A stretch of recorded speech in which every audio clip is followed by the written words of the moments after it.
super happy to share. So ito, newly installed lang to. So I got my blinds installed, of course, from Korean Window Blinds PH. And I'm here with Miss Georgie. Hello! Hi! So I'm super happy. So quick lang, well, sila mag-explain. But dito, guys, nandito kami sa studio. And itong pina-install ko is, anong model ito ulit? Wood design. So this is the wood design, and I chose the color gray because perfect siya for the studio.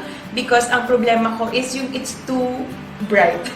So ako na yung gumive up sa natural na sunlight, pero it's too bright for me to the point na hindi kami nakakapag-film. And so I chose the color gray para kahit paano ma-dim without yung tint. Kasi kunyari, kung may kulay siya, for me, baka may lumabas siya na it's too green, or it's too yellow, or it's too, you know, kung ano man yung color. So I just chose the color gray para lang talagang ma-dim siya and at the same time control yung light, but in a very aesthetic, you know, way. So, eto siya, and it's so nice. So, wait, na-explain natin. So, ito, sorry, medyo mag-against the light, but, anong tawag sa, anong tawag ito? Para ma-explain yun. Korean blinds talaga siya. Yung parang known as stripes, tama ba? Yes. Horizontal na blinds, horizontal slab. Horizontal. And then, ang Korean blinds kasi it's 100% polyester. So, fabric siya compared sa yung traditional na Venetian blinds. So, yung ganyan, dahil nga 100% polyester, nasa surface lang yun lang. So, pagpag lang kasi nagbukas yung maintenance ko. And, ito, sorry, sabihin dilim ako. And also, guys, so, kasi yung before namin blinds, ano bang, category nun? Sunscreen lang siya. Kaya pala parang nagdi-diffuse siya, naharang niya somewhat yung hard light, pero not necessarily na-absorb na yung ilaw. So, ang nangyari is, parang kumakalat na yung sunlight dito in the room. So, this one, talagang, nag-vlog talaga ako. So, yan, nandito kami sa studio. So, this is, heat absorbent na tinatawag, and like super nice, super light. And then, ito siya guys, kapag na oh my God! Sobrang perfect ng skin ko pag nandito. Skin yung inintindi. So, skin yung naisip ko. Pero, ito siya guys. So, kita mo yung, ang ganda rin ng dating ng stripes. Guys, to think that it's super bright kasi pa-sunset, and dito talaga sa studio namin is the sunset. So, may kita mo talaga na medyo harsh yung light. But, of course, with our new Korean blinds from Korean Window Blinds PH. Like, super nice na siya and ganyan. And also, the installation, sobrang ganda. So, hindi nyo na guys paproblemahin. Pantay-pantay siya. And I got 3 panels installed, plus the master's bedroom, which I'm super excited. So, punta tayo dun ngayon.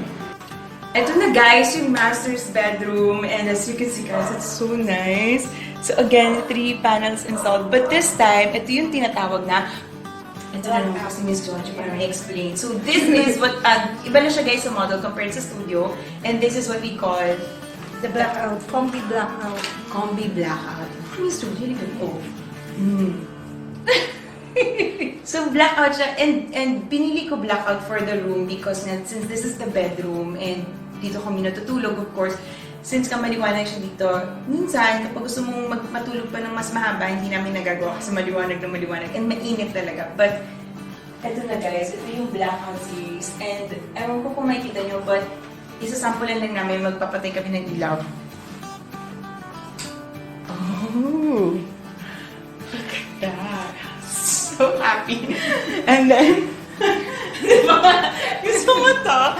And ito na siya, guys. And kapag sasampalan natin, ooh, that's so nice. And yung material na din, Miss Georgie, parang, paano din siya? Polyester din. Polyester din. And ang ganda ng mesh. Fine, compared dun sa wood. Oo. Ganyan po talaga yung sa mga blackout. Kaya sinabi na parang mas ano siya, parang basically mas tama ba, mas mahal siya than the ano, but it's so worth it. As in, kung gusto niyo talaga ng mapayapang tulog. Yan oh. Oh. So ganda. So nice. At saka ang daling mag-ano, kasi dati siya gusto mo ng ilaw. tataas siya ng sobra, tapos para kaming aquarium. Kasi kita kami ng kaming Ito, konting ganun lang, and it's so classy. And ang nagustuhan ko sa kanya, apart from the material, apart from it looks so nice talaga, like aesthetically pleasing, is yung talagang, compared sa dati namin, nakikita yung holder. Ito, hidden siya. So, sobrang linis na tignan. And sobrang nice na talaga. So, this, to be specific, is the Ivory. Prima Blackout in Ivory. Prima Blackout in Ivory. So, guys, if you want, guys, ito talagang I really ordered because I super love. Sa Instagram work pa lang. Sa Instagram ko kasi nakita. Actually, may assistant. Shoutout sa assistant ko because sabi sa kanya, Leah, ikaw mag-source ng blinds ko. And then napili niya, ate, ito, yung Korean window blinds page. And I'm super, super happy because sobrang bilis na installation. Also, sobrang bilis. Supposedly, parang, ano pa to, no? Nung Saturday pa yun. Supposedly, Saturday pa nila install, but since I was out of town, so ngayon lang, but super bilis ng scheduling, and sobrang happy because they're very responsive, and of course, na-deliver talaga yung quality na I paid for, and so, I'm really, really happy. So, thank you kay Miss Georgie, and of course, kay Kuya Joseph. Thank you so much for this wonderful service and for the best blinds for this home. So thank you so much.